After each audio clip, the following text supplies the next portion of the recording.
docente. Buenas noches. ¿Alguien más? Listo. Muy bien.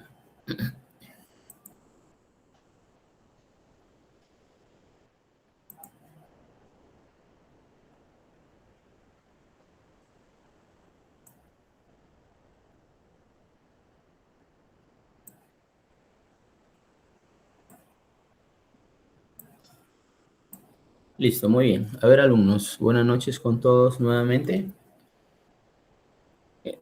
Agradecerles por la comprensión, toda vez que no me encuentro ni en Tumbes ni en Piura, me encuentro fuera de esas ciudades y por lo que me he visto obligado a realizar en esta oportunidad las clases virtuales. Ayer no se pudo realizar y a efecto de no perder tanto, hemos, obviamente con permiso y autorización de las oficinas de las universidades, se me ha autorizado realizar las clases virtuales en esta oportunidad. Como sabemos, la segunda unidad ya se culminó con los exámenes. Tengo entendido que recientemente están dando los exámenes con otros cursos, pero lo bueno es que ya salieron del curso de Derecho Procesal Penal. Los exámenes ya están revisados y mañana o pasado mañana se les está enviando con la delegada para que les den la nota. Y el día martes falta una alumna que dé su examen, o no, en el transcurso del día o mañana ya estarán subidas las notas para que puedan revisar en su sistema de la universidad.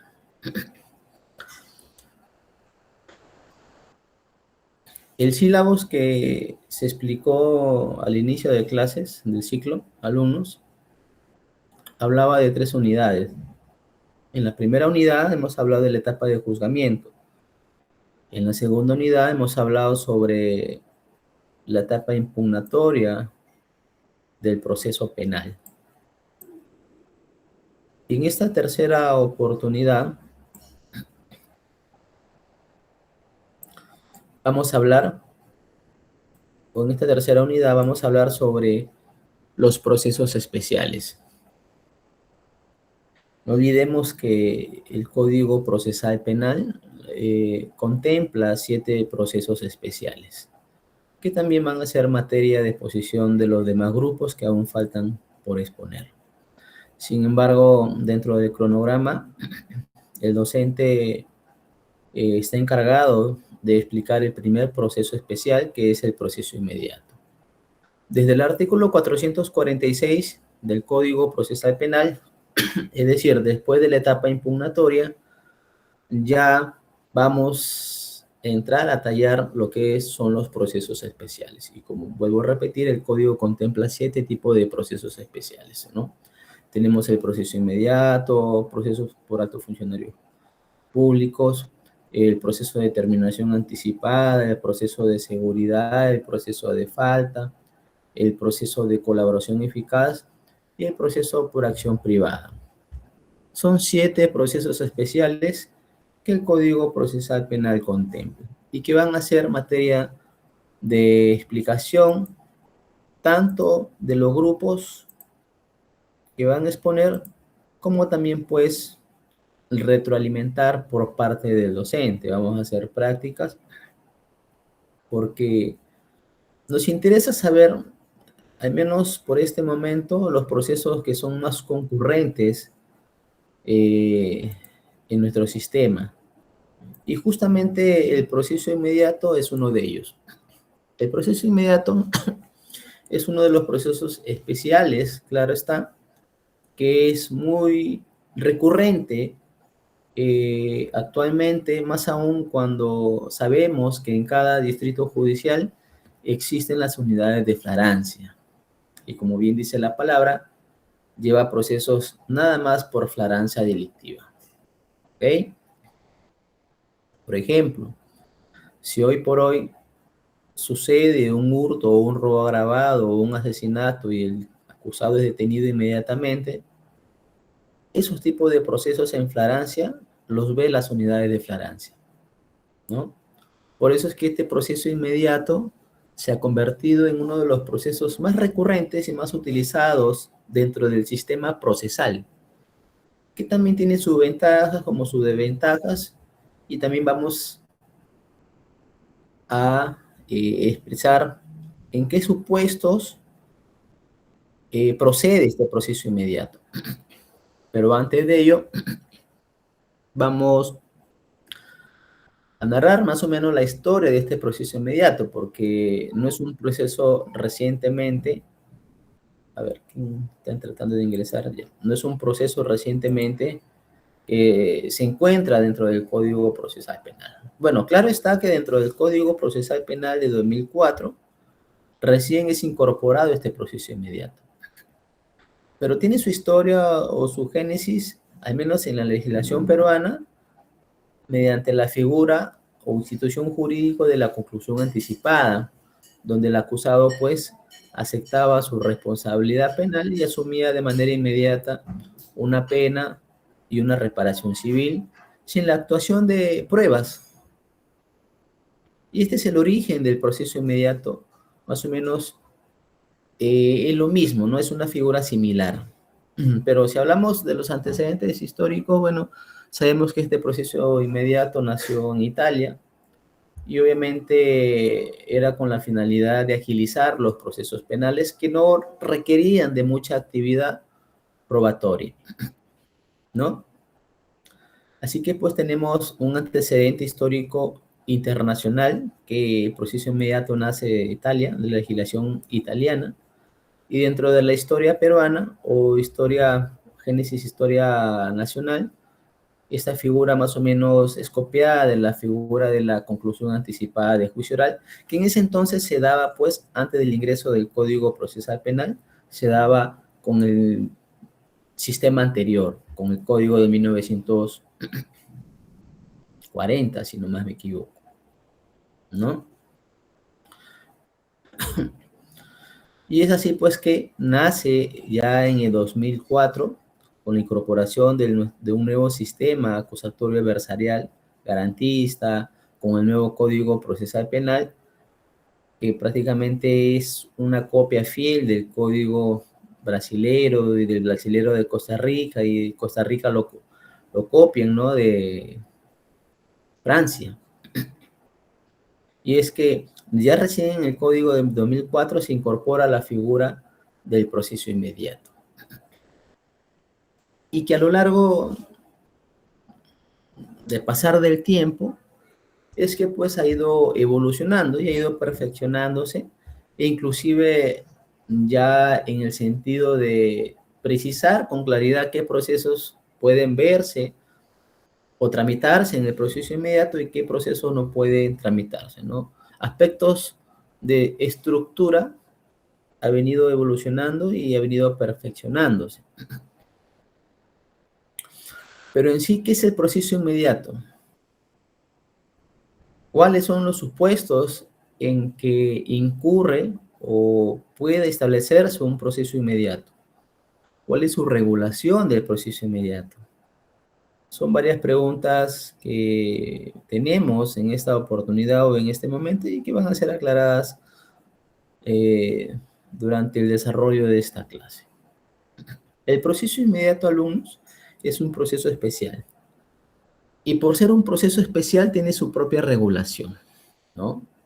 Ya cuando hablamos y decimos que es un proceso especial, definitivamente descartamos rotundamente a las características o la estructura del proceso penal común, donde sabemos que el proceso penal común tiene 3 etapas: la investigación preparatoria, la etapa intermedia y la etapa de juzgamiento, ¿no? Es muy distinto. El proceso especial o el proceso inmediato es muy distinto, ¿no? Y es un proceso especial pues que se encuentra regulado en el Código Procesal Penal a partir del artículo 446 de este cuerpo de leyes. Y este proceso especial permite juzgar determinados delitos de manera rápida, suprimiendo la etapa de investigación preparatoria cuando existen suficientes elementos para formular acusación. Este proceso especial, como lo hemos dicho, se encuentra contemplado en el artículo 446 y solamente consta de 2 fases. La primera fase es la incoación del proceso inmediato y la segunda fase es la etapa de juicio inmediato. La primera fase, no se olviden, la incoación del proceso inmediato y la segunda fase es el juicio inmediato. Solamente el proceso inmediato va a tener estas dos fases. Y definitivamente en cada fase se van a ver temas totalmente distintos. Y eso lo vamos a señalar, pues, que está prescrito en el Código Procesal Penal. ¿Y cuál es la finalidad de este proceso inmediato? Fácil, simplificar el proceso penal. Como hemos dicho, no hay una etapa de investigación preparatoria, porque sabemos que en la etapa de investigación preparatoria se realizan diligencias, se aportan pruebas, se solicitan diligencias en caso sea necesario. Esa etapa de investigación preparatoria que tiene el proceso penal común, esa etapa no la tiene el proceso inmediato, porque solamente el proceso inmediato tiene la etapa de incubación del proceso inmediato y juicio inmediato. Por eso es que la finalidad del proceso inmediato es simplificar el proceso penal, porque sacan la etapa de investigación. No hay investigación, como les comentaba la vez pasada. Y justamente aquí viene la crítica, porque así como hay doctrinarios, procesalistas, que están a favor en su momento del proceso inmediato, también habían doctrinarios que consideraban que el proceso inmediato era un proceso transgresor del derecho de la defensa. Un derecho o un proceso que no permite que la defensa realice actividad para poder debatir o rebatir los elementos de convicción o las pruebas que en un primer momento la fiscalía puede realizar. Pero ojo, quiero aclarar un punto, porque ustedes se preguntarán, profesor, pero si es que no hay etapa de investigación preparatoria, ¿cómo es que investiga? ¿Cómo es que la fiscalía llega a recabar todos los medios probatorios para solicitar el proceso inmediato? El proceso inmediato, alumno, sí tiene etapa de investigación preliminar. Cuando la persona es detenida en flagrancia, una persona detenida en flagrancia, la ley dice pues que puede permanecer 48 horas y justamente esas 48 horas son para realizar diligencias preliminares, ¿no? Pero no mezclemos las diligencias preliminares como una etapa propiamente dicha. Simplemente hemos dicho que el proceso inmediato no tiene etapa de investigación preparatoria, pero sí tiene una etapa de investigación preliminar, definitivamente. Pues si no, ¿cómo vamos a recabar la información? ¿Cómo es que vamos a recabar esos medios probatorios que le den certeza y convicción al Ministerio Público para solicitar el proceso inmediato? Obviamente en la investigación preliminar. Y pongo un ejemplo, el más común, conducción en estado de ebriedad. En este momento se interviene a Juan Pérez manejando un vehículo en estado de ebriedad, detenido. El fiscal tiene 48 horas para hacer diligencias. Efectivamente, el acusado se le saca el dosaje etílico, sale positivo, 1.8. El acusado al otro día de estar detenido y habérsele ya pasado y estar en un estado de equánime, recién declara y acepta su delito. Entonces, ella ahí, donde el fiscal ya recaba dentro de las 48 horas, la diligencia es de suma importancia. El acta de intervención policial, donde se le encuentra manejando, el certificado de dosaje etílico, donde se acredita que está en estado de ebriedad, y la aceptación del propio acusado, quien acepta haber cometido el hecho delictivo. Por ejemplo, ahí hay flagrancia, ¿ok? Y ahí en ese caso, se ha actuado diligencias y justamente esas diligencias se han actuado en la etapa preliminar, en las 48 horas que el señor fiscal tiene como plazo para realizarlas. Está bien, no hay etapa de investigación preparatoria, pero sí tenemos una etapa de investigación preliminar. Y es ahí en esa etapa o en ese momento o en ese espacio que la norma procesal ha regulado 48 horas, es donde el Ministerio Público realiza toda la actividad para poder recabar todos los elementos y tener seguro un caso. Por eso es que simplifica el proceso penal, está bien, saca la etapa de investigación, pero queda la etapa de investigación preliminar. Otra de las finalidades de este proceso especial inmediato es evitar investigaciones innecesarias. Y esto es muy importante. ¿Por qué? Porque antes de que el proceso inmediato tenga mayor fluencia, mayor importancia, tenga mayor énfasis como hoy lo tiene, antes los fiscales hacían investigaciones innecesarias. Por ejemplo, el proceso de omisión a la asistencia familiar, alumnos, el proceso de omisión a la asistencia familiar no se tramitaba en un proceso inmediato. Imagínense ustedes, el proceso de omisión a la asistencia familiar, lo máximo que se hacía es una acusación directa, que era un proceso común. El fiscal notificaba al acusado, el acusado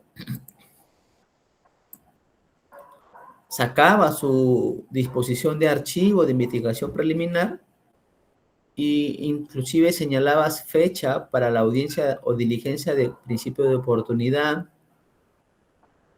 El acusado llegaba a esa diligencia, se comprometía a pagar en 8 cuotas la deuda, no cumplía con pagar esas 8 cuotas, se quedaba en 3 o en 2. El fiscal tenía que requerirle al acusado para que cumpla con el pago de la reparación civil acordada o el pago del delito de omisión a la asistencia familiar. Le daba un plazo, por ejemplo, de 2 o 3 semanas, el acusado no pagaba, recién el fiscal formulaba la acusación directa o algunos fiscales inclusive formalizaban investigación preparatoria y daba 4 meses más de investigación, alumnos, pero qué bárbaro. Y recién de los 4 meses formulaba acusación y recién después entraba a la etapa de juicio oral. Entonces el proceso inmediato justamente tiene esta finalidad, evitar investigaciones innecesarias. ¿Por qué?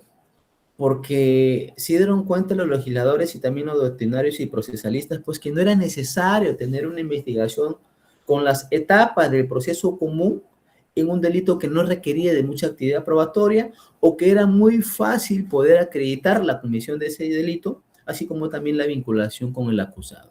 Y uno de ellos fue el proceso de omisión a la asistencia familiar. ¿Cómo es que se configura el tipo penal de omisión a la asistencia familiar? Simplemente acreditar pues, que el acusado, cuando estaba demandado en el proceso de paletrado, fue notificado con la aprobación de la liquidación y no pagó entre los 3 días. Y es ahí donde se configura el tipo penal. ¿Y cómo lo vinculaba? Pues la demanda de alimentos, el acta de conciliación donde el acusado participó y aceptó un acuerdo, ¿no? Entonces, casos como los que estoy narrando, alumnos, esas investigaciones o estos procesos no requerían un proceso común, ordinario.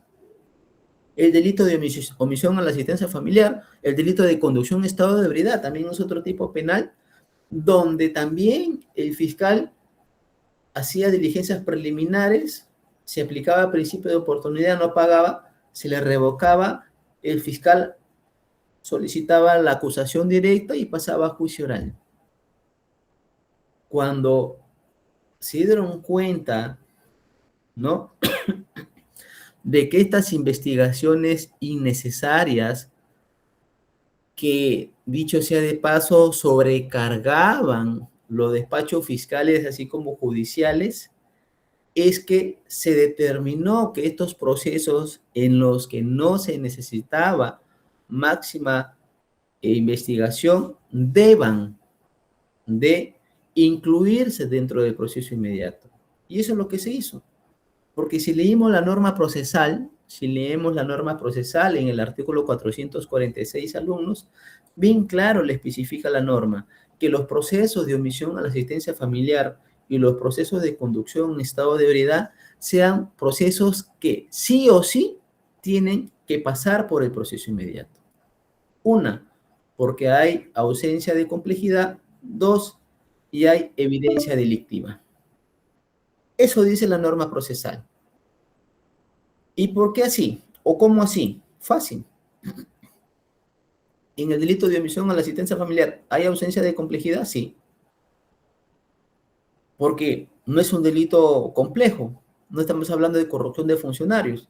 Es muy fácil de acreditar, es muy fácil de poder vincularlo con el acusado. Hay ausencia de complejidad. No hay que realizar diligencias inclusive para poderlo vincular al acusado y para poder acreditar el delito. Basta que se verifique que el acusado esté notificado con la resolución que aprueba la liquidación y ya está configurado el tipo penal, ¿no? Y evidencia delictiva, que todos los medios probatorios obtenidos en la investigación preliminar sean suficientes para poder condenar al acusado o vincularlo,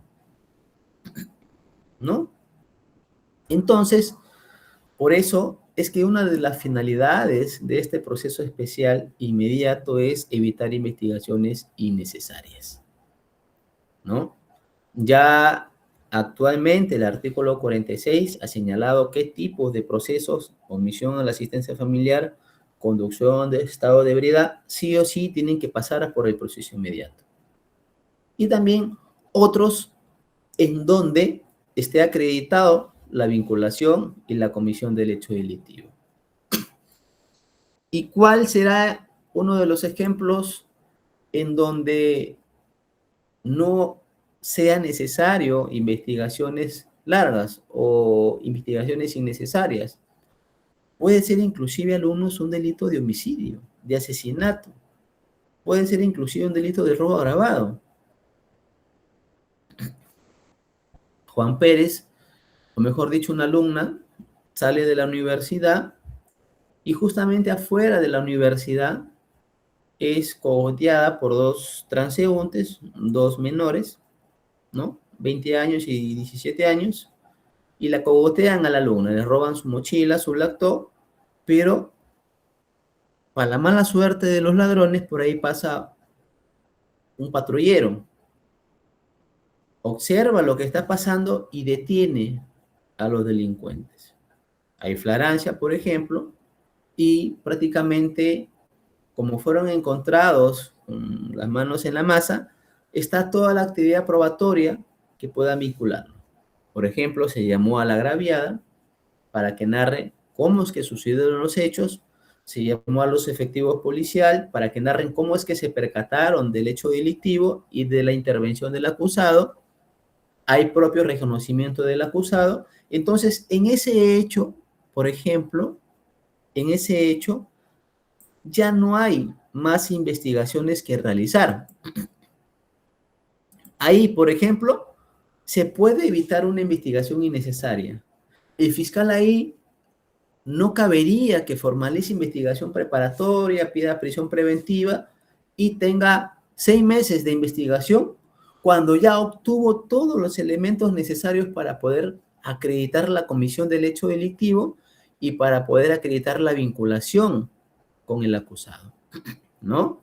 Por eso, otra de las finalidades de este proceso inmediato es evitar investigaciones innecesarias. Ahora, también se habla de una justicia rápida. Esto garantiza una justicia rápida. Y eso también es algo que no solamente le beneficia a la parte agraviada, porque sabemos que la parte agraviada es la parte más perjudicada dentro de un proceso penal, porque es la parte que le han robado, es la persona que ha sido violentada físicamente, si es un delito de lesiones, es la persona que ha sido violentada sexualmente, si es un delito de violación sexual, que también puede ser un proceso especial inmediato. No solamente beneficia a la parte agraviada, porque como he dicho, la parte agraviada es la parte más perjudicada y uno de los anhelos más entusiastas que tiene la parte agraviada dentro de un proceso penal es que se le haga justicia rápida. Es que llegue, en caso de que, por ejemplo, ha sido un caso de sicariato donde han matado a Juan Pérez y los familiares, justamente, ¿qué es lo que desean? Atraparon, mataron a Juan Pérez, ¿no? El sicario es agarrado en la esquina con los efectivos policiales o los familiares o los vecinos, con el arma. Llega la policía, hace su arresto ciudadano. ¿Y qué es lo que esperan o qué es lo que desean los familiares de la víctima que ha sido dado muerte? esperan una justicia rápida. Ellos esperan una justicia rápida, que el señor sea condenado a cadena perpetua, 35 años, pero que sean condenados. Ese es el anhelo y también la finalidad del proceso inmediato. Y que no solamente beneficia a la parte agraviada, porque también la parte acusada. A veces la parte acusada dice, bueno, yo, doctor, me considero responsable, pero ya quiero que ya me resuelvan mi situación para que corra el tiempo y poder armar mi beneficio penitenciario, por ejemplo, dice, ¿no? El acusado, en alguna de otra manera, también desea que se resuelva su situación jurídica, que ya sea condenado para que corra el tiempo y pueda armar su beneficio penitenciario, conversión de la pena, etc. Esta finalidad beneficia no solamente a la parte agraviada, sino también a la parte imputada. Y también, dicha sea de paso, también al Ministerio Público, porque es un proceso menos. Es un proceso menos que va a tener en su despacho y se va a poder enfocar a otros procesos más complejos. Entonces, otra de las finalidades es garantizar una justicia rápida que, valga la redundancia, o dicho sea de paso, beneficia a todos los sujetos procesales. El Ministerio Público, porque tiene un proceso menos, un caso ganado, y menos carga en su despacho. A la parte agraviada, porque quiere justicia, ha matado a su familiar y quiere que se pudra, porque algunos así dicen, ¿no? Que se pudra quien mató a su familiar en la cárcel. Y también al acusado, porque ella quiere que se resuelva su situación jurídica, ¿no? Porque sabe que ya está perdido. Sabe que ha sido encontrado en flagrancia, saben que lo han encontrado con el arma, saben que hay video donde sale disparando, sabe que hay testigos que lo han visto disparando, etcétera, etcétera, etcétera. Entonces el acusado también quiere que se haga justicia rápida, que lo condenen lo más rápido posible para poder así estar tranquilo y formar sus beneficios penitenciarios, ¿no? Otras de las finalidades de este proceso inmediato, y aquí viene ya en tema jurisdiccional, es reducir la carga procesal. Es reducir la carga procesal. Y esto lo afirmo por la condición de magistrado que he tenido, de que efectivamente estos procesos inmediatos reducen la carga procesal. Porque al menos en los delitos de omisión a la asistencia familiar, conducción, estado de ebriedad, alumnos, estos procesos la judicatura los resuelve solamente en una sesión de 1 hora. Cuando me desempeñaba como juez en juzgado unipersonal de Zorritos, por ejemplo, yo tenía, yo tenía la política o el criterio de, por ejemplo, el día 15, martes 15 de agosto, programar 20 audiencias de proceso inmediato de omisión a la asistencia familiar y conducción estado de ebriedad, ¿no? A veces yo en mi despacho veía que tenía 80, 100 o 20 procesos inmediatos de omisión a la asistencia familiar, yo lo fijaba en un solo día. Y eso es que cuando me desempeñaba, por ejemplo, en el juzgado de investigación preparatoria en la Corte de Tumbes, en octubre, noviembre y diciembre, alumnos, octubre, noviembre y diciembre, yo saqué resoluciones, al menos en cerca de 450 expedientes por omisión a la asistencia familiar y conducción en estado de ebriedad. Es decir, estamos hablando prácticamente de 10 audiencias diarias. 10 audiencias diarias, ¿no? Entonces, por no ser procesos tan complejos, es que los puedes tú llevar a cabo en una sesión de 1 hora, por ejemplo. Hasta media hora fijaba yo. Por eso es que una de las finalidades de este proceso inmediato es reducir la carga procesal. Y finalmente, otra de las finalidades es combatir la impunidad. Pero ¿cómo es que su finalidad es combatir la impunidad? Justamente lo que les contaba. Como el proceso inmediato, generalmente se ventilan procesos en flagrancia delictiva, donde el fiscal tiene toda la actividad o todas las pruebas para poder vincular y acreditar el hecho delictivo, es que de manera inmediata, pues, ahí se condenaba al acusado. De manera inmediata se condenaba al acusado. ¿no? Pero esa es la finalidad del proceso inmediato. Pero, ¿qué es lo que se ventila del proceso inmediato? ¿Cómo es que se desarrolla el proceso inmediato dentro de un proceso judicial? Si leemos el artículo 447 o 446 del Código Procesal Penal, nos precisa más claro en qué supuestos debe de aplicarse el proceso inmediato. Lo que hemos hecho es prácticamente de manera generalizada. Hemos puesto ejemplos de manera generalizada, ¿no? Pero ya el Código Procesal Penal en el artículo 446 ya establece, vamos a generar otro enlace creo porque ya se va a acabar. Sí. Ya establece el Código Procesal Penal en el artículo 446 en qué supuestos se debe aplicar el proceso inmediato. Porque hemos dicho que es verdad, tiene que haber ausencia de complejidad y tiene que haber evidencia delictiva, ¿no? Que son características del proceso inmediato.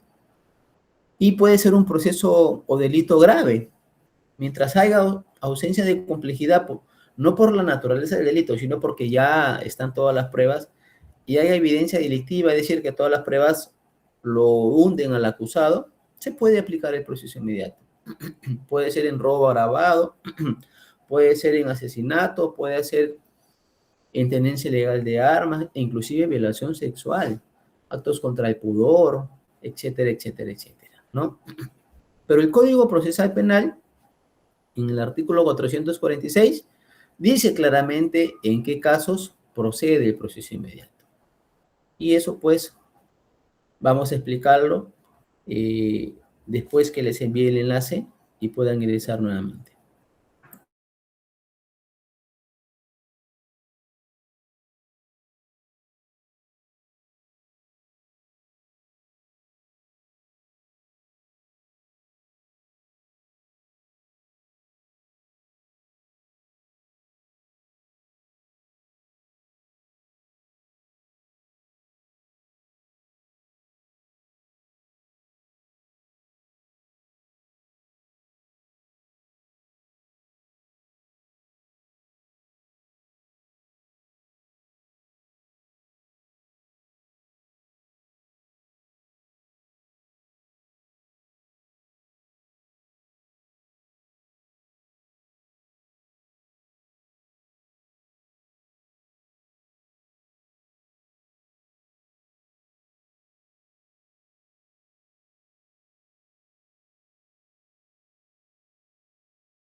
El procesal penal establece claramente en qué supuestos se aplica el proceso inmediato.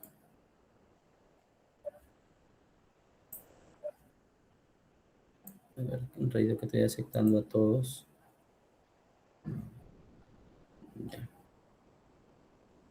¿En qué supuestos se aplica el proceso inmediato?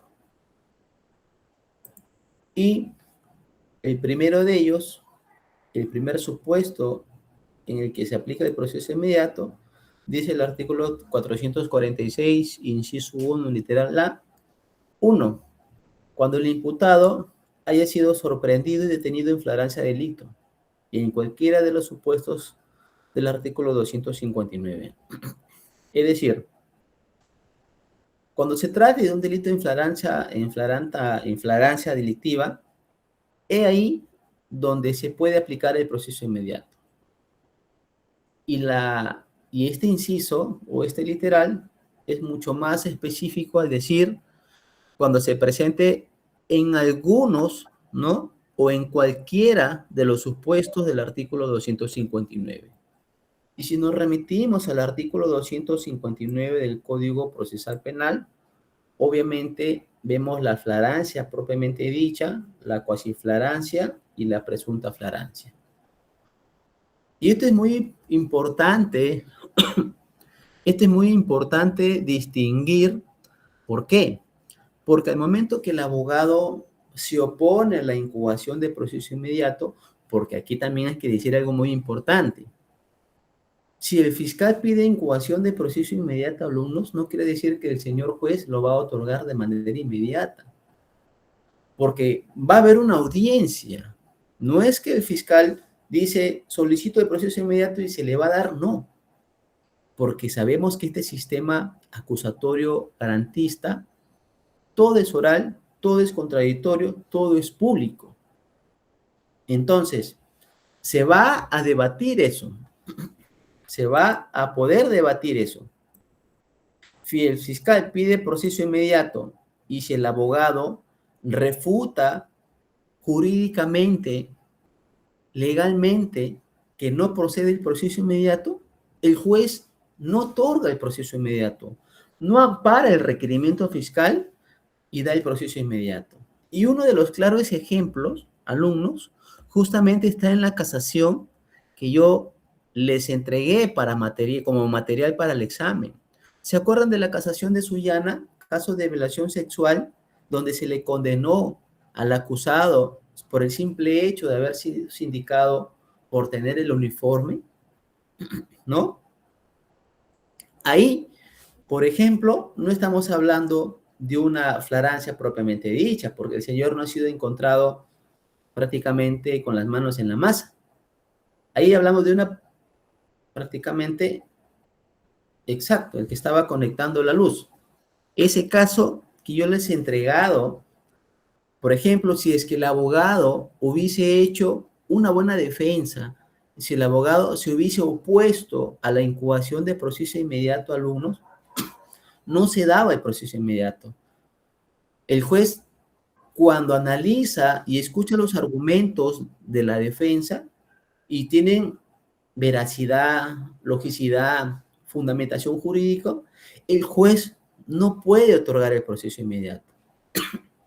En el caso de la casación de Sullana, perdón, en el caso de violación sexual, si en esa audiencia el abogado hubiese refutado los argumentos del fiscal y hubiese solicitado un proceso común, no hubiese estado preso el señor. Porque para mí faltaban más actos de investigación, alumnos. Yo nunca me voy a olvidar de un caso de hurto cuando era defensor público en Zarumilla.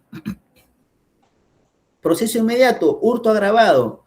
El señor ha sido encontrado en flagrancia delictiva trasladando los objetos en 5 sacos. Miren ustedes, así decía el requerimiento fiscal. Proceso inmediato. El señor ha sido encontrado en flagrancia delictiva porque estaba a 2 cuadras del inmueble o 3 cuadras del inmueble, fue encontrado con las cosas que han sido objeto de robo, de hurto. Miren, y se les encontró con los objetos en 5 sacos, 5, yo me acuerdo que dijeron 5. Miren ustedes, y yo me puse a revisar la carpeta y yo me preguntaba, fue encontrado 3 cuadras del inmueble con 5 sacos. Y yo me preguntaba, con 5 sacos, ¿pero qué persona camina con 5 sacos? Y yo leía la carpeta, bueno, seguramente lo encontraban en una mototaxi, o un carro, o había un ayudante, ¿no? Porque, ¿qué persona en su sano juicio carga 5 sacos?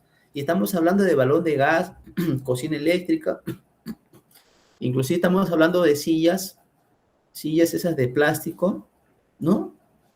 Pero las sillas de plástico, la cocina eléctrica, pesan demasiado y no caben en un saco.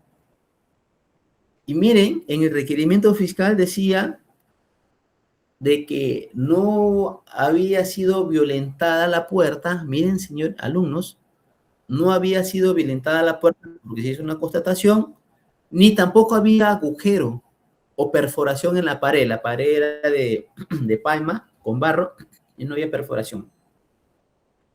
Y yo me preguntaba, pero entonces, ¿cómo entró a la casa? Si no ha sido violentada la puerta. Porque el delincuente obviamente violenta la puerta o rompe la ventana, pero se mete, ¿no? Y yo me preguntaba, pero si no hay violencia en la puerta, no hay agujero, ¿cómo ingresó? Y dos, ¿cómo cargaba el señor 5 sacos? Si llevaba silla, balón de gas, cocina eléctrica, e inclusive licuadora que pesa, y se instaló la audiencia de incoación de proceso inmediato. Y yo estaba preparado justamente para decir eso. Porque el argumento que tiene que hacer la defensa en esa audiencia tiene que, obviamente, preguntarle, no es el momento, ¿no? Pero tienes que cuestionar y decir, pues, que el señor fiscal no tiene las cosas claras como pretende hacer creer al señor juez. Porque yo le decía, doctor, yo no pongo a la incoación de proceso inmediato porque para mí no está claro de que el señor, uno, haya sido la persona que ingresó, quizás estamos hablando de un delito de receptación, y dos, ¿cómo una persona ha sido intervenida con 5 sacos?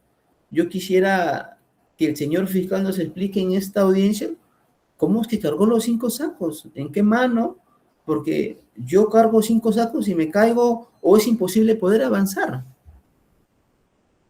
Entonces el señor fiscal no pudo justificar eso. Y es verdad, el juez le preguntaba, doctor, pero el señor abogado Yarlequé dice de que no hay perforación de la pared, no hay violencia en la puerta. ¿Cómo ingresó? Y si él no ha sido, y si él las encontró, se las vendieron y estamos hablando de receptación, ¿no? No basta, alumnos, no basta que el señor fiscal diga, ha sido detenido en flagrancia, porque fue encontrado a 10 cuadras y media hora después. Cualquiera puede decir, flagrancia, se asustan, ¿no? Dice, está clavado el delito, está perdido el señor, no tengo caso, dice el abogado, pero si tú eres penalista y estudias, pues, y obviamente conoces del tema, te preguntarás y hacer varias preguntas. En el caso que les explico yo le generé varias dudas al señor juez. Y dudas que el señor fiscal en la audiencia no pudo justificar. Y el juez me dio la razón, declaró fundada la posición formulada por la defensa y dispuso al señor fiscal que lo derive a un proceso penal común, donde haya etapa de investigación preparatoria, porque se necesita más información. Está bien, no hay cuestionamiento de que el señor ha sido intervenido, pero quizás estamos hablando de receptación y no hay sentido ni lógica cómo es que el señor puede trasladarse con 5 sacos, ¿no? Es decir, si ustedes tienen un caso donde haya flagrancia, alumnos, no, la cosa está perdida. La cosa no está perdida. ¿Por qué? Porque, uno, el fiscal tiene que acreditar cómo es que pasó el hecho, cómo sucedió el hecho, cuál es la participación del señor, cuáles son las pruebas que lo vinculan.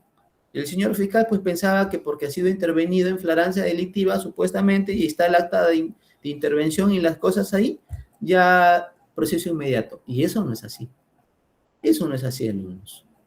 Por eso es muy importante saber distinguir si estamos ante una flagrancia delictiva propiamente dicha, si estamos ante una presunta flagrancia y si estamos ante una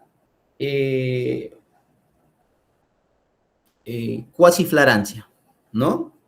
Es muy importante saber ese punto en una audiencia de proceso inmediato. Pero en fin, uno de los supuestos para incoar proceso inmediato es que el acusado haya sido intervenido en cualquiera de estos supuestos de flagrancia que establece el artículo 259 del Código Procesal Penal. Que no voy a ahondar en el tema de la flagrancia porque a estas alturas de su carrera ustedes ya deben de manejar estos términos, estos conceptos, porque también son preguntas de examen. A veces, cuando ustedes postulen más adelante para secretario, que están empezando, o asistente de función fiscal, son preguntas claves, alumnos, ¿no? El tema de la flagrancia.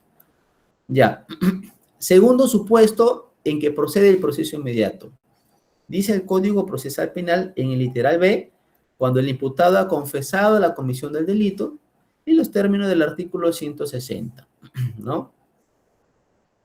En los términos del artículo 160, el acusado ha aceptado su delito, ha confesado su delito y ha dicho, pues, de manera espontánea ante el fiscal, de que cometió el delito y que estas son las pruebas, esto es lo que hizo, cuenta todo, ¿no? Entonces, este es otro de los supuestos por la cual se incoa proceso inmediato, cuando el acusado ha confesado el delito. Es decir, no hay confesión sincera, efectivamente, ¿no? Hay una confesión sincera. Cuando el acusado voluntariamente ha dicho no ha sido intervenido en flagrancia delictiva, inclusive el delito lo cometió hace una semana, hace un mes, inclusive hace un año, mientras no haya prescrito, ¿no? Puede decir, señor juez o señor fiscal, mi conciencia no me deja tranquila, el año pasado maté a una chica y nunca encontraron su cuerpo, pero yo la enterré en las afueras de la ciudad. Van a sacar el cuerpo, que la ánima no me deja dormir, todos los días me molesta, entonces yo pienso que ya quiere descansar, entonces el año pasado la maté y está enterrada en tal sitio. Vamos, señor fiscal, vamos con la policía, hacen el hueco, ¿no? Como el caso de Adrián, claro, el joven se entregó días después, ¿no? Nadie sabía dónde estaba el cuerpo, y ustedes saben que mientras no haya cuerpo, no hay investigación, ¿no? Juan Pérez puede matar a su enamorada, enterrarla, y nunca se enteran del cuerpo. Pueden decir fue Juan Pérez, pero ¿cómo acreditan que la mató? No está el cuerpo, no sabemos las causas de la muerte, ¿no? Por ejemplo, ahí son delitos impunes, pero el acusado dice, yo la maté hace un año, el cuerpo está en tal sitio, la ropa está en tal sitio, su cartera está en tal sitio, y confeso mi delito. Allá el fiscal dice, bueno, se entregó, confesión sincera, 160, proceso inmediato, ¿no? En esos supuestos también procede el proceso inmediato, ¿ya? 3. Los elementos de convicción acumulados durante las diligencias preliminares, miren ustedes, ya hablamos de diligencias preliminares, y previo interrogatorio del imputado sean evidentes. Cuando los elementos de convicción acumulados durante las diligencias preliminares y previo interrogatorio del imputado sean evidentes. Bueno, un proceso, por ejemplo, de apropiación ilícita, ¿verdad? Un proceso de apropiación ilícita, el típico caso del contador que es despedido y se apropia de los libros contables de la empresa, guarda información, pero hay videos que lo graban, ¿verdad? Hay pruebas que a él se le entregó el libro contable y él estaba en su despacho y él lo tenía que devolver. Hay pruebas, testigos, donde él le cuenta a personas que sí, que como lo expulsaron o lo botaron de la empresa, rompió los libros contables de cólera para que no sepan la contabilidad estable de la empresa, etcétera, etcétera. Y después él confesa, él dice, sí, yo, lo citan, lo denuncian y lo citan, sí, quemé los libros, yo pues, ¿no? Y confieso, pues, que sí, efectivamente, ¿no? Entonces, hay mucha evidencia delictiva, ¿no? De todas las diligencias preliminares, el fiscal hizo diligencias preliminares por 60 días y hay mucha evidencia delictiva o son muy evidentes los elementos de convicción acumulados y se incoa proceso inmediato. ¿Ok? 4. Lo que hemos hablado. Cuando reciba del juez competente copia certificada de las piezas procesales pertinentes para acusar al deudor alimentario por la comisión del delito de omisión a la asistencia familiar. ¿No? Ya lo especifica, ni siquiera hace algo generalizado, no. Delito de omisión, proceso inmediato. ¿Ya? Creo que no hay mucha explicación en ese punto. Y cuando luego de formalizar la investigación preparatoria, se logre obtener elementos de convicción evidentes dentro de los plazos establecidos en el numeral 8 y 9. Miren, y aquí me explico. Cuando luego de formalizar la investigación, y ustedes se preguntarán, profesor, pero tengo entendido que cuando se formaliza la investigación, estamos hablando de un proceso común, porque hay investigación preparatoria, etapa intermedia y juzgamiento. Y el código lo narra así: cuando luego de formalizar la investigación, se logra obtener elementos de convicción evidentes dentro de los plazos establecidos en los numerales 8 y 9. Miren, alumnos, en otras palabras, el fiscal primero formalizó, y al formalizar estamos hablando de un proceso común. El fiscal hizo investigación preliminar, pero no recabó los elementos de convicción suficientes. Entonces formalizó la investigación, activó el proceso penal, judicializó el caso. Proceso penal común, formalizó. Pero pasaron 60 días, no los 120 que establece el código, sino pasaron 60 días, que son 2 meses, y el fiscal recabó la información importante que requería, la necesaria, la prueba que vinculaba al acusado. Y dice, bueno, está bien, ya formalicé, pero ya tengo las pruebas. Y como tengo las pruebas, voy a derivar y cambiar este proceso penal común a un proceso inmediato. Y sí se puede. Sí se puede. Y puede ser materia de examen, ¿no? ¿Puede convertirse un proceso común en un proceso especial inmediato? Sí. Y acá está dicho, y acá está establecido y explicado. El fiscal formalizó porque en la investigación preliminar no alcanzó a recabar todas las pruebas, pero formalizó y dentro de los 60 días recabó toda la información. Lo derivo al proceso inmediato, lo convierto, porque es convertir. Inició como proceso penal común y en los 60 días lo convirtió en proceso inmediato. ¿Pero por qué lo convirtió? Porque los elementos de convicción que recabó en ese espacio, en esos 60 días, fueron evidentes para acreditar la comisión del delito y para acreditar la comisión, así como la vinculación con el acusado. ¿Ya? Entonces, ahí lo convirtió en un proceso inmediato. También existe ese supuesto, alumno. Y por último, otro caso que sí o sí tiene que haber proceso inmediato es prácticamente el de conducción en estado de ebriedad. En los delitos de conducción en estado de ebriedad, por ley, tienen que pasar por el proceso inmediato. Tienen que pasar por el proceso inmediato, alumnos. Porque hay ausencia de complejidad y porque hay evidencia delictiva. Si en un proceso hay ausencia de complejidad, como es el de conducción, estado de ebriedad, omisión a la asistencia familiar, y hay evidencia delictiva que los vinculen a los acusados con el hecho en materia de imputación, entonces procede el proceso inmediato, alumnos.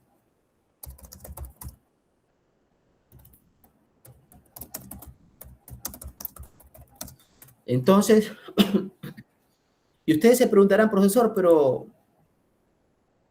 ¿efectivamente habrá ausencia de complejidad y evidencia delictiva en esos delitos? Sí. Para mí sí. Porque he dicho que el de omisión a la asistencia familiar es fácil de acreditarlo. Conducción en estado de ebriedad, el acta de intervención, el dosaje etílico y acreditado el delito. Por eso esos delitos sí o sí deben de procesarse por el proceso inmediato. Sí o sí tienen que incluirse en el proceso inmediato. Y si la conducción se agrava con una muerte, no, pues, si es que el señor mató, ya no estamos hablando del delito de conducción en estado de ebriedad. Estamos hablando de un delito de homicidio culposo, artículo 111 del Código Procesal Penal, con la agravante de manejar en estado de ebriedad. Ya no se califica como conducción en estado de ebriedad, sino se califica como homicidio culposo con la agravante de manejar en estado de ebriedad un vehículo, ¿no? Y que también puede ser proceso inmediato, siempre y cuando no se necesite, por ejemplo, de diligencias complejas o pericias complejas. A ver, ahorita hay un accidente, llega la policía, lo interviene el acusado, le sacan dosaje etílico, está en estado de ebriedad, vienen los peritos, hacen el ITP. No, creo que ahí no puede llevarse a cabo por proceso inmediato. ¿Saben por qué, alumnos? Porque el policía tiene que hacer una ITP, una inspección técnica policial, y eso demora meses. No lo hace el policía dentro de las 48 horas que tiene plazo el señor fiscal. Ahí ya tiene que ser un proceso común, porque el policía o el fiscal tiene que tener un ITP que se llama la inspección técnico policial, un informe pericial. La necropsia, el médico legal lo hace de manera inmediata, no hay problema en ese aspecto, pero la policía tiene que hacer un ITP, que es un informe preliminar, donde en ese informe se va a determinar la causa de la muerte, el factor predominante, el factor contributivo, y eso el policía demora meses, un mes, 2 meses. Y por esa causal, o por ese motivo, es que ese proceso de muerte, homicidio culposo por accidente de tránsito de estado de ebriedad, no puede incluirse en el proceso inmediato, ¿no? No puede incluirse, ¿no? Muy bien, muy buena pregunta. Ahora, hemos dicho que el proceso inmediato tiene dos fases, la incubación y tenemos el juicio inmediato. En la primera fase ya hemos analizado en qué supuestos se aplica el proceso inmediato. Ahora lo que vamos a ver es qué se ventila en cada una de estas fases. Y primero vamos por la incubación de proceso inmediato. ¿Qué se ventila en esa audiencia de juicio inmediato o proceso inmediato? Incubación de proceso inmediato, ¿no?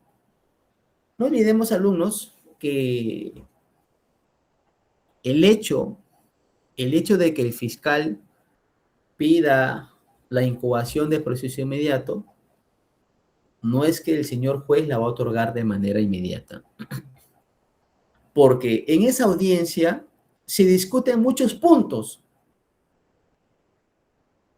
¿Y dónde está esa relación? Y yo me acuerdo de verdad muy claro a este tema, porque cuando postulé para juez en Lima Este, justamente me preguntaron este tema. ¿Qué se ventila en la audiencia de incubación de proceso inmediato? Hay un orden, alumnos. El artículo 447, numeral o inciso 4, establece qué se plantea, qué se discute en esa audiencia de incubación de proceso inmediato. Y esto ha sufrido varias modificatorias. Y de mi punto de vista, muy bien. Muy bien.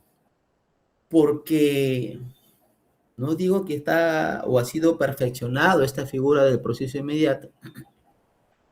Porque como es un proceso célere, por ser un proceso abreviado, el juez tiene que tener la certeza de que se respetaron los derechos fundamentales del acusado en ese proceso penal, ¿no? A ver, vámonos en la praxis. El fiscal dice, solicito proceso inmediato por el delito de, un ejemplo, robo agravado. Robo agravado. Mire, porque ha sido intervenido en flagrancia delictiva y pone ahí, estamos hablando de una presunta flagrancia o cuasi flagrancia o presunta flagrancia, ¿no? Porque ha sido intervenido 24 horas después en otro sitio.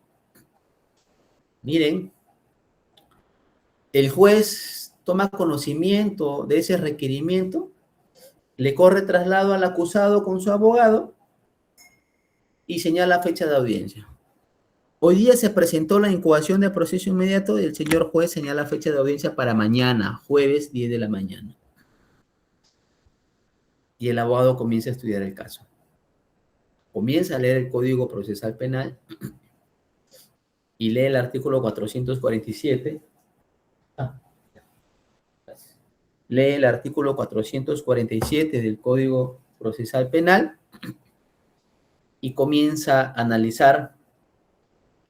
Sí, efectivamente, estos procesos inmediatos se aplican en las unidades de flagrancia, esas que están creadas en todos los distritos judiciales. Estos procesos de flagrancia, de proceso inmediato, los alimentan. Es producción para ellos, ¿no? Por eso los jueces, todos los procesos para ellos quieren que sean proceso inmediato con flagrancia para que vayan para allá, ¿no? Pero acá tiene que ver mucho, alumnos, acá tiene que ver mucho la defensa. Aquí tiene que ver, es principal la forma como el abogado tiene que defender. Es primordial, porque si tú haces una buena defensa, tú te tiras abajo del proceso inmediato, ¿no? Miren el caso de Sullana, violación sexual. El abogado no hizo una buena defensa, no cuestionó la coaciflagrancia. Si hubiese desarrollado y aplicado doctrina sobre la coaciflagrancia, a ese caso no le hubiesen dado una cadena perpetua. Por eso, la defensa tiene mucho que ver acá, ¿no?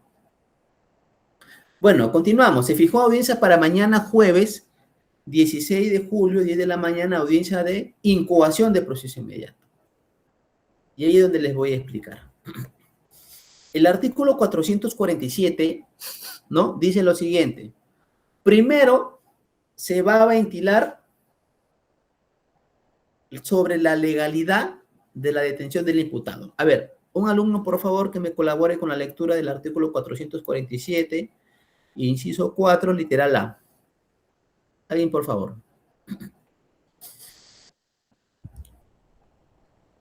Fátima. Guerrero. Doctor, disculpe, ¿podría repetir el artículo 447? Sí, Sí, docente, aquí estoy. 447, inciso 4, literal A. Ya, docente. Sí me escucha, ¿no? Adelante, alumno. Dice, la audiencia única de incoacción del proceso inmediato es de carácter inaplazable. Rige lo establecido en el artículo 85. El juez, frente a un requerimiento fiscal de incoacción del proceso inmediato, se pronuncia oralmente en el siguiente orden, según sea el caso. Adelante. Sobre la legalidad de la detención del imputado, conforme al artículo 259, sobre el cumplimiento del numeral 2 del artículo 71, y sobre el plazo de la detención, conforme al literal F del numeral 24 del artículo 2 de la Constitución Política del Perú. Ya, hay dos más. Miren, como primer punto, se va a debatir eso, ¿no? En otros países, como por más adelantados, como por ejemplo Chile, Ecuador y Colombia, que es una eminencia en estos temas, ¿no? Hablamos o se habla sobre la audiencia de, ¿cómo se llama esta audiencia? Audiencia previa de detención, creo que se llama. Pero aquí no es una audiencia aparte, sino que dentro del proceso de la incoación, primero tenemos que ver la legalidad de la detención. Si es que el señor acusado ha sido detenido legalmente,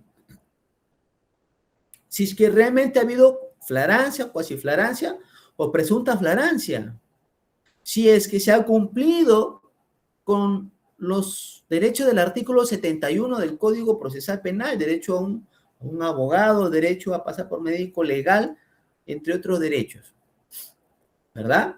Y si se ha respetado el plazo de la detención, porque, valgan verdades, a veces los fiscales no respetan el plazo de la detención. Y justamente el año pasado, o este año, no me acuerdo, hubo un caso bien sonado, que el juez, en este caso estaba la doctora Rojas, le dio libertad al acusado sobre un delito de feminicidio. ¿Se acuerdan ustedes? Donde la agraviada era una ecuatoriana, si no más recuerdo. Y la jueza le dio libertad, ¿por qué? Porque el Ministerio Público no respetó los plazos de la detención. Se le venció el plazo y después presentó su requerimiento de incubación de proceso inmediato con detención preventiva. Y el año pasado, este año, pero fue un caso bien sonado en Tumbes, caso de feminicidio. El acusado era un ecuatoriano o un peruano, o si la agraviada que era una peruana o ecuatoriana, ¿no? Entonces, como primer punto, en la audiencia de incoación de proceso inmediato, lo primero que se ve, lo primero que se va a garantizar es que si es que se respetaron los derechos del artículo 271 del Código Procesal Penal, si es que estamos hablando de una flagrancia, cuasiflagrancia o presunta flagrancia, y si es que se respetó el plazo de la detención. Si es que se supera esto, alumnos, recién entramos sobre la procedencia de incoación de proceso inmediato. Fátima, lee por favor el inciso B.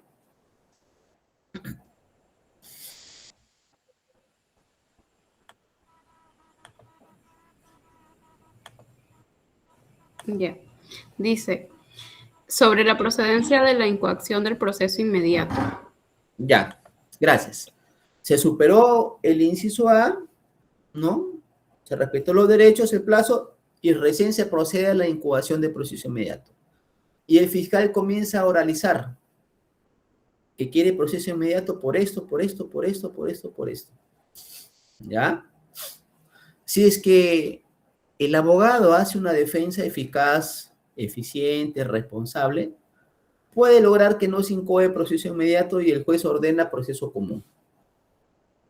Pero si el fiscal tiene todas las pruebas, hay ausencia de complejidad, hay evidencia delictiva, el juez puede decretar procedente el proceso inmediato.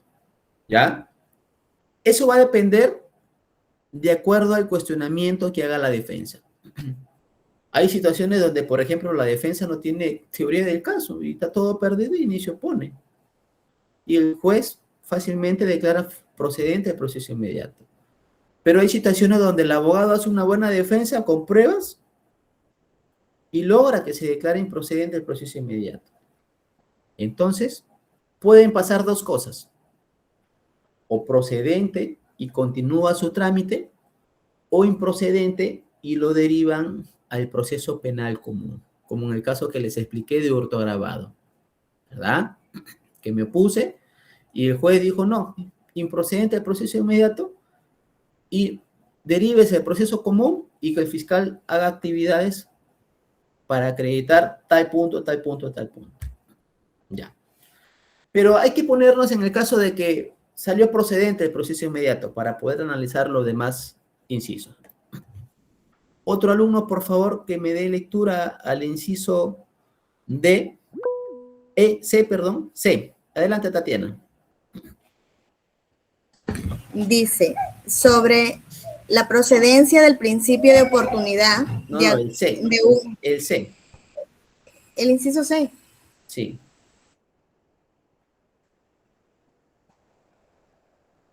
Estás que lees el D. Yo te hablo del C.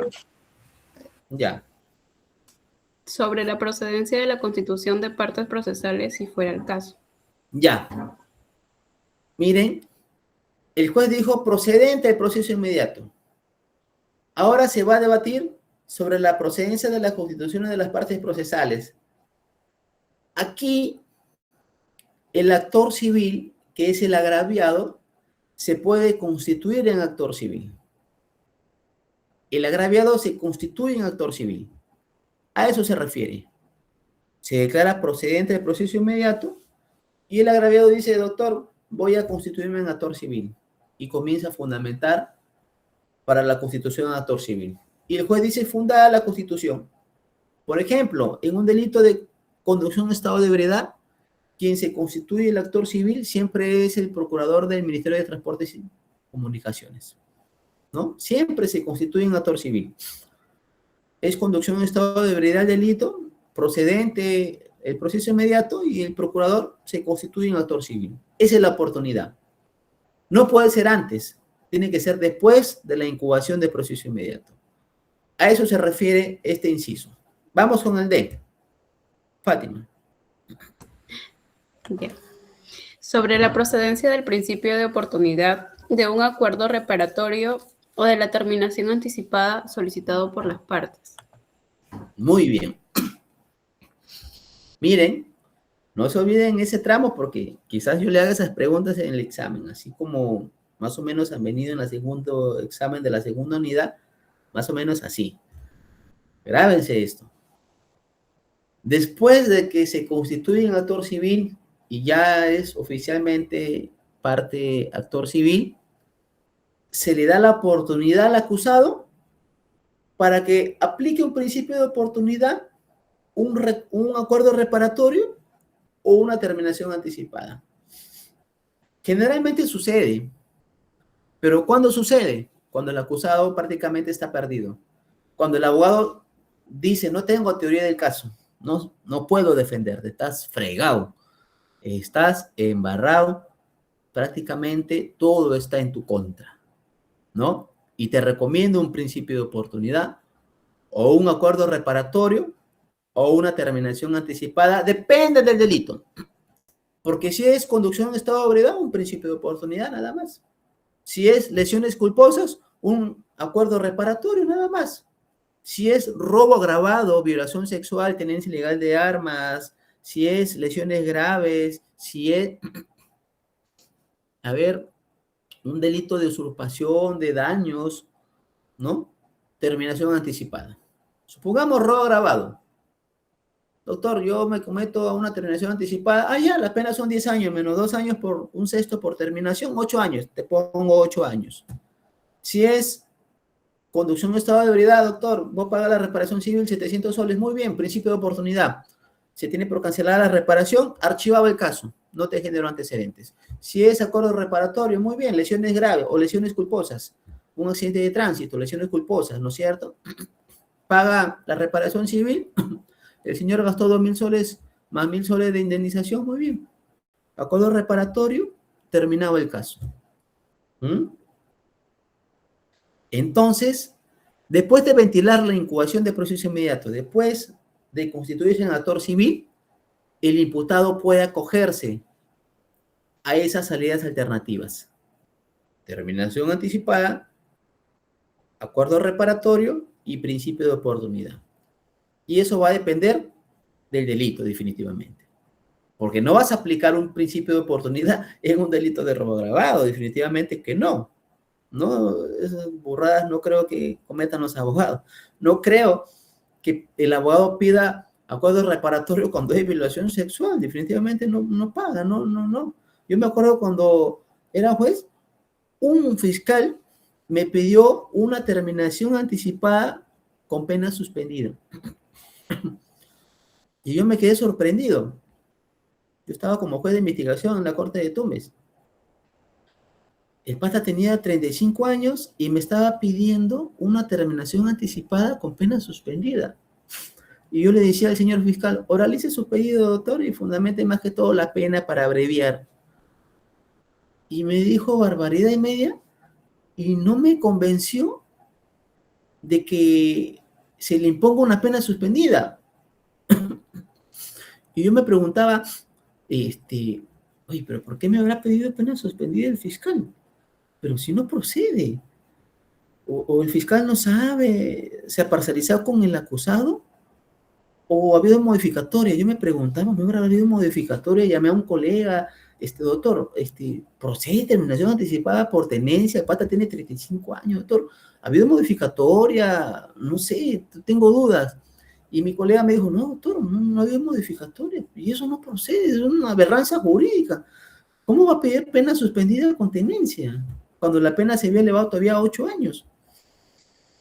Y entonces yo regreso, emito la resolución, declaro infundada la terminación anticipada, pero yo tenía ganas de remitirle copias del Ministerio Público a su órgano de control para que evalúe esa conducta. Porque eso es lo que tenemos que decir los magistrados. Una, porque me hizo perder como 2 horas para sacar esa resolución, ¿no? Y otra porque hizo más larga la audiencia. Salí 10:40 de la noche, estuve saliendo de la corte.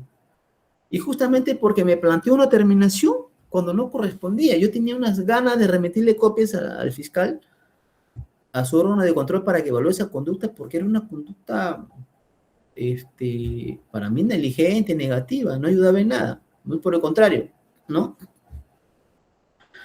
Y el juez evalúa, pues, el juez evalúa si procede, no procede. No es que tú te sometas a una terminación y el juez te la tiene que dar, no, el juez evalúa, analiza y resuelve si procede la terminación, si procede el principio o procede el acuerdo reparatorio. Por ejemplo, yo cuando también me desempeñaba en Zorrito, me decían, doctor, un principio de oportunidad, doctor. ¿Ya cuánto debe el señor en alimentos? Era un delito de omisión. Doctor, el señor debe 4.000 soles. En este acto va a pagar... No. Yo tengo criterio, yo juez tengo un criterio de que si me pagas tú, te aplico el principio de oportunidad. Si no me pagas, no, señor. Yo ya tenía ese criterio y todos los abogados ya sabían que yo tenía ese criterio. Si tú te ibas a un proceso de incoación, de proceso inmediato, y querías un principio de oportunidad con el juez y Arlequé, tenías que pagarle todo, ¿no? Si no, no procedía el principio de oportunidad, ¿no? Son criterios que ayudan a agilizar más el proceso, ¿no? Entonces el juez evalúa. Por ejemplo, en ese caso no aprobaba yo el principio de oportunidad, ¿ok? Y lee, por favor, alumna Fátima, el E y F de una vez. Ya. Inciso E. Sobre la procedencia de las medidas restrictivas de derechos requeridas por el fiscal. Inciso F. Sobre la procedencia de la medida coercitiva requerida por el fiscal. Ya, muy bien. El E. Sobre la procedencia de las medidas restrictivas de derechos requeridas por el fiscal. Puede ser una medida cautelar de incautación, puede ser un embargo, puede ser una medida de coerción real, ¿no? Que puede darse en el proceso, depende del delito. Y F, sobre la procedencia de la medida de coerción requerida por el fiscal. Puede ser una prisión preventiva, puede ser un arresto domiciliario, puede ser un impedimento de salida, entre otras. Generalmente son prisión preventiva. Enfoquémonos en un proceso de robo agravado con subsecuente de muerte. O robo agravado normal. Un robo agravado. ¿Verdad? El fiscal o el juez declara procedente el proceso inmediato. La agraviada de robo se constituyó en actor civil. El acusado no quiso someterse a una terminación anticipada porque tenía esperanza de salir libre, ¿no? Entonces no se sometió a una terminación anticipada, no aceptó su delito. Recién superado estas 4 fases, ¿no? Recién el fiscal oraliza su pedido de prisión preventiva. Ah, no, pues como el acusado no se sometió a una salida alternativa, voy a pedir prisión preventiva, señor juez. Y se discute la prisión preventiva, artículo 268 del Código Procesal Penal. Todos esos presupuestos de los elementos de convicción, pronoxis de la pena, peligro procesal, proporcionalidad de la medida, duración de la medida, casación 623 de 2013. Muqueva, un alumno les puso muy bonito, no me acuerdo su nombre, pero lo dijo y lo explicó muy bonito, ¿no? Entonces, ahí se discute recién la prisión preventiva, alumnos. Entonces, si es que hay una audiencia de incoación de proceso inmediato donde el delito es grave, robo agravado, tenencia, esa audiencia pues durará unas 4 o 3 horas. La audiencia que yo tuve por tenencia, se aplicaron casi todos estos presupuestos o estos hechos, y yo fui saliendo 10:40 de la noche cuando la había programado a las 5:40 esa audiencia, ¿no? Son audiencias largas. Al menos donde hay audiencias de incoación con prisión preventiva, van a durar, ¿no? Entonces, todo esto alumnos, todo esto se discute en la primera fase del proceso inmediato, que es la incubación del proceso inmediato. Nunca se olviden de estos, porque van a ser materia de pregunta en algún momento, y quizás para el examen que les tome, ¿no? En la primera fase de incubación del proceso inmediato se aplican todo esto, ¿ya? Que ya ha sido explicado en esta oportunidad. Ahora la segunda fase. En la segunda fase, ¿verdad? Estamos hablando del juicio inmediato. El juicio inmediato. Y no es un juicio como el juicio como la tercera etapa del proceso común. Bueno, en algunas partes sí. Porque si estamos en un proceso inmediato donde hay incubación y juicio inmediato, vemos que no hay investigación preparatoria y no hay etapa intermedia, donde se lee la acusación y se emite el acto de enjuiciamiento. ¿Por qué? Porque hemos dicho, pues, que como hay ausencia de complejidad y evidencia delictiva, incoación, y cuando se supera todo eso que hemos dado lectura y explicado, pasa a juicio inmediato. ¿Y qué se ventila en el juicio inmediato? Se oraliza la acusación, miren, se admiten las pruebas y comienza el juicio inmediato. ¿Y cómo es el juicio inmediato, doctor? ¿En qué consiste el juicio inmediato? Ahí comienza el juicio inmediato, que prácticamente es la tercera etapa del proceso común.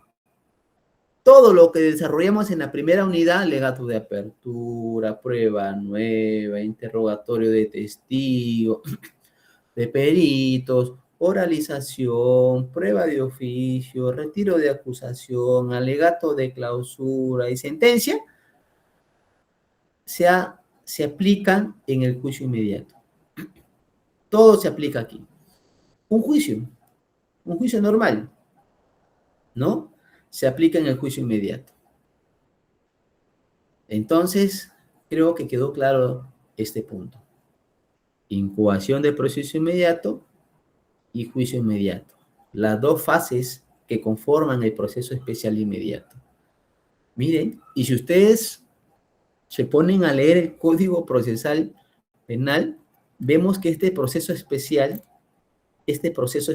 de inmediato solamente consta de 3 artículos. El 446, donde explica en qué supuesto se aplica el proceso inmediato. El artículo 447, donde te explica qué se desarrolla en la audiencia de incubación del proceso inmediato. Y el artículo 448, que es el juicio inmediato. Solamente son 3 artículos, alumnos, ¿no? Son 3 artículos que desarrollan este proceso especial inmediato, ¿no? Este proceso especial inmediato. Es demasiado corto los artículos, pero que están prácticamente bien explicados en este Código Procesal Penal. Ahora, algo muy importante que leyó la alumna, ¿no? Es sobre el carácter inaplazable de esta audiencia. Y efectivamente, el Código Procesal Penal en el artículo 85 señala expresamente que el proceso inmediato es de carácter inaplazable. Sí o sí tiene que desarrollarse, a menos que exista una causa justificable para que no se desarrolle en ese momento. Si no hay abogado particular, oficiar al defensor público para que el defensor público venga a llevar a cabo el proceso inmediato. Si, por ejemplo, se puede suspender en situaciones muy delicadas o muy justificables. Por ejemplo, el señor está detenido y le programan audiencia de proceso inmediato con prisión preventiva para el día de mañana, 8 de la mañana. Mire, 8 de la mañana se programó audiencia de proceso inmediato con prisión preventiva. Y a mí recién me contratan el día de hoy, a las 9 de la noche. Hoy día me han contratado. Miren, yo ahorita no puedo sacar copias en la fiscalía porque está cerrado. El Ministerio Público no sabe que soy el abogado porque recién me estoy apersonando y no me puede notificar el requerimiento. Mañana las labores comienzan a las 8 de la mañana. Yo recién a esa hora me voy a la fiscalía a sacar copia. ¿En qué momento voy a estudiar el caso? Entonces yo puedo apersonarme en la audiencia y pedir una reprogramación. Doctor, señor juez, dado a mi reciente apersonamiento, en este caso, porque recién los familiares me han contratado el día de ayer, 9 de la noche, y no había ingreso en las instalaciones de la Fiscalía ni del Poder Judicial, por lo que se me impidió agenciarme de los actuados y en resguardo a mi derecho de defensa, un derecho constitucional que me ampara la Constitución, y a fin de no dejar en indefensión al acusado, quien no se tiene por qué perjudicar por esta situación, es que yo pido por única vez y a efectos de encontrarme en igualdad de armas con el Ministerio Público, quien está que pide este requerimiento, solicito que por única vez se reprograme la presente audiencia. Yo cuando era juez me pedían así y yo le decía, doctor, ¿qué tiempo necesita usted para que estudie el caso? Yo era tan cargoso. ¿Qué tiempo, señor abogado, usted necesita para que estudie el caso? ¿Puede ser 1 hora? No, doctor, el expediente es largo. ¿1 hora y media? No, doctor, tengo otras audiencias. Ya, doctor, programo para las 4 de la tarde. Y cerraba la sesión de audiencia, ¿no? Entonces, si yo alego esa situación en esa audiencia de incubación de proceso inmediato, tienen que darme la razón, porque tampoco el juez puede llevar a cabo la audiencia sabiendo que estoy en desventaja. Ahí el juez comete error. El juez comete error. Inclusive yo lo puedo recusar, porque no está respetando los derechos de defensa y no está dejando de que esa audiencia se lleve en igualdad de armas, porque eso es lo que tiene que ser el juez. El juez no solamente ve la formalidad, sino es un juez garantista. Los jueces de hoy tienen que ser jueces garantistas. ¿Y qué se entiende por garantismo? Que deben respetar los derechos de todas las partes. Si yo justifico eso, el juez tiene que darme la razón. Muy bien, doctor, efectivamente. Vemos que usted recién se ha personado y a efecto de no vulnerar su derecho de defensa, igualdad de armas, fundada su solicitud, se suspende la audiencia para el día de mañana. El acusado sigue en calidad de detenido. Y respeto el derecho a la defensa. Cosa que no puede suceder con el Ministerio Público. El fiscal no puede decir reprogramación porque no me es el caso o no, porque ellos tienen la investigación desde un inicio, ¿no? Desde un inicio. Bueno, alumnos, ha sido interesante el tema. No sé si ustedes tienen alguna pregunta con respecto al tema, una pregunta.